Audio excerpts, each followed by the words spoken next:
Olá, monstrinhos e monstrinhas! Aqui é o Dino do rockpuro.net com mais uma edição dos Drops do Dinossauro. Nos Drops eu conto histórias inusitadas e cada fato interessante que vale a pena a gente acompanhar. Eu tenho sempre uma história de bastidor bacana para contar. Hoje eu quero falar de um cara muito especial. Quero falar do Roger Nichols.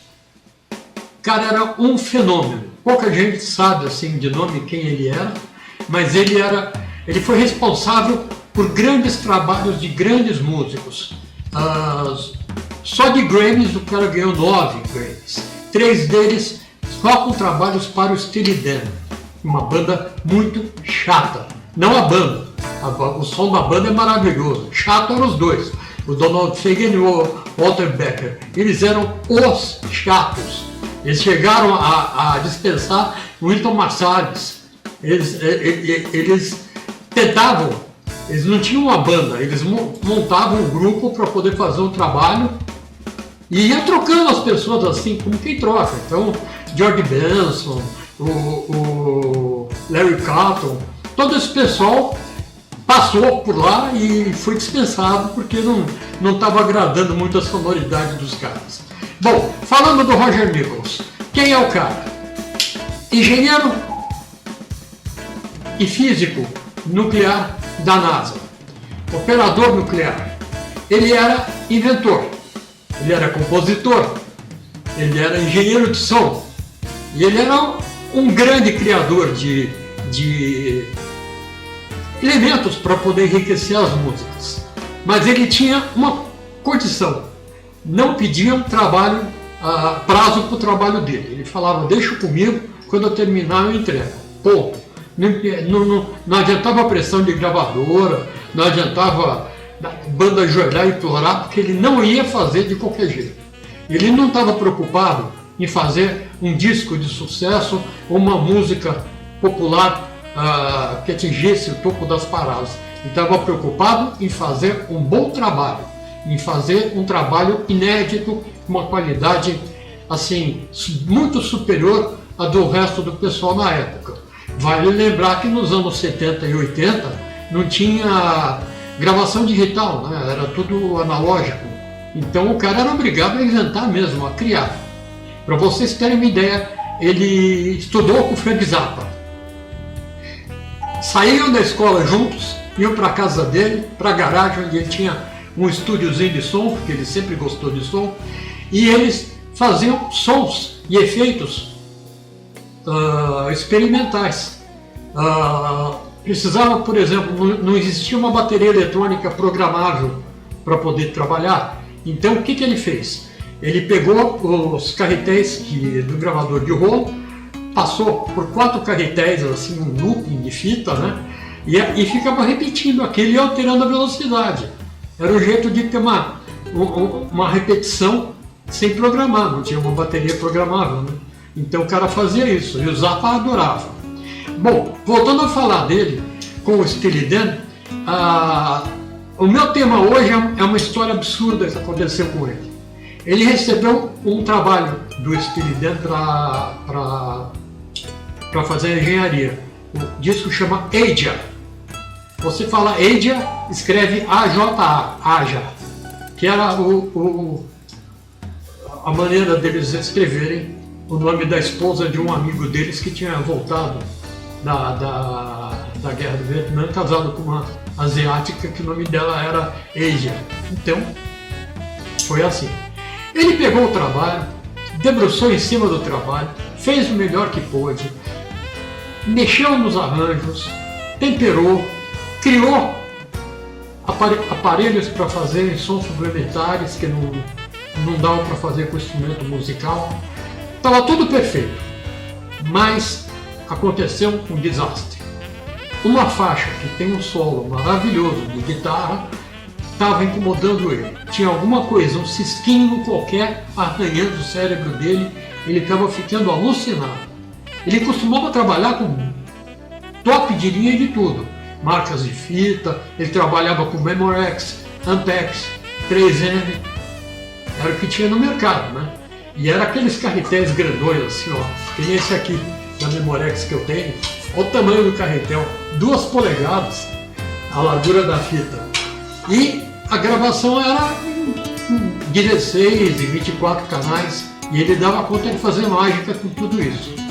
Bom, ouvindo finalizando essa faixa com solo de guitarra, tinha esse negocinho que eu falei, que estava incomodando ele não sabia o que era. Ele fez de tudo, ele pegou o master, ele remasterizou, ele pegou a cópia do master para ver se dava um resultado melhor, não dava, ele encheu o saco de todo mundo, foi no laboratório da 3M falar, olha, essa fita está com problema. O pessoal da 3M disse, não, o problema não é. Ele disse, o problema não é musical, é um problema técnico da fita e vocês vão ter que descobrir isso para mim, senão eu não consigo terminar o meu trabalho. O pessoal da 3M foi para o laboratório, ficaram lá, debruçados lá, examinando cada milímetrozinho da fita e descobriram o indescobrível, uma partícula de mostarda. Provavelmente o operador da máquina que bobinava as fitas devia ter comido um cachorro quente ou qualquer coisa, respingou uma partículazinha de mostarda. O cara deu conta de ouvir a distorção na guitarra por causa dessa partículazinha. Então, não teve jeito. Chamou o Walter Becker e o Donald Fagen e fez eles gravarem a música de novo, numa outra fita. Aí sim, ele pegou a fita, trabalhou a fita, editou, fez um disco maravilhoso e ganharam um Grammy por causa desse disco. Assim era o Roger Nichols. Ele era um cara completo, ele não era perfeccionista, ele não acreditava em perfeição, ele acreditava no melhor de si. O que estava bom para ele é o que estava perfeito, não é o que os outros diziam. E com isso ele fez uma longa carreira com uma imensidão de músicos fantásticos, famosos, e ganhou esses 20 e tantos prêmios, 9 Grammys, uma coisa absurda que hoje em dia não tem mais.